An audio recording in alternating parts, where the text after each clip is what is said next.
Not long to go now. Been well the last few days.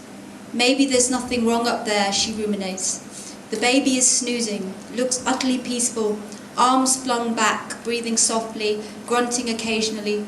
She looks at him and it gives her pleasure. Is this happiness? The baby starts to groan, to murmur. A small hand reaches out to touch her, coils his curious fingers around her arm, opens and unclasps them one by one. His skin is burning, as if scorched by an angry sun. She sits up, feeling his head with the back of her palm. Red hot it is, and she panics. His temperature is almost 40 degrees. He's flushed pink like a rose petal, yet he manages to muster a weak smile. She holds him close and thinks of life without this little bundle of magic, those soft thighs and wise, soulful eyes. Life would be finished. All night he suckles, all night she is awake. By morning, Fred is knocking at her door. He kicks it down and stands before her, screaming abuse. She ignores him as he skulks and stares, hissing and spitting. You have to get him to the hospital. You have to do it now. It is the voice of Sophie, the cloud catcher. Sophie's the one that keeps her dreaming, that makes her notice things like a full moon or an unfurling leaf, a flower that is sad, a flower that is flourishing. Sophie makes her see the beauty hiding in the bowls of the small. Sophie's holding her hand now. It's been too long since Sophie spoke to her.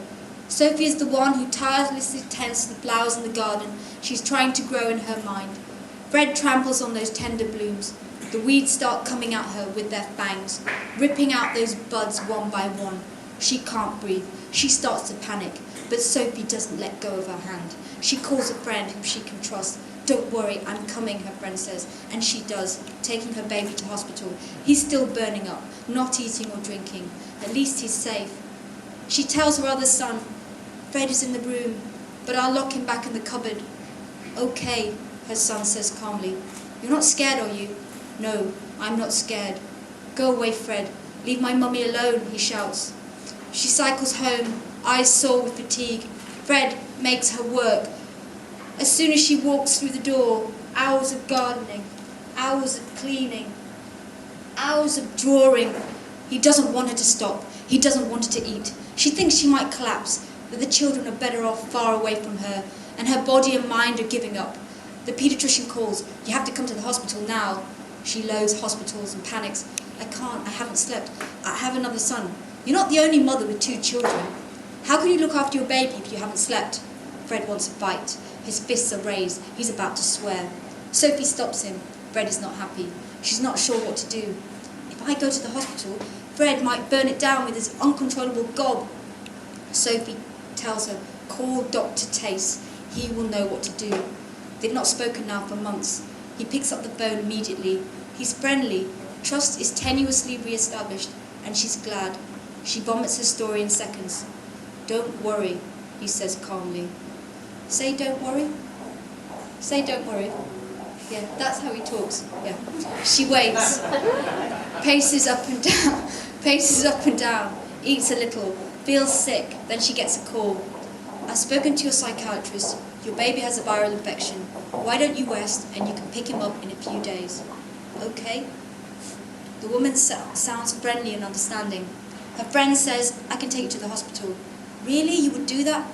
I'm not alone then. There are people who care, and she can barely believe it. Be proud of yourself, someone once told her. Be proud of everything you do for your children. Stricken by thorny thoughts, Fred tells her to do this and do that, cracking his whip. He never gives up, but she won't listen. She will go to bed instead. It is a luminous, balmy evening. The sun has not set. The birds are singing. Her flowers are in full bloom. Her son ate a homegrown strawberry and asked, Can I give it a hug? She puts both her children to bed with a smile. They are safe from Fred. There is a smudge of light then. She can just about see it. It flickers, but it does not fade. Thank you very much to the...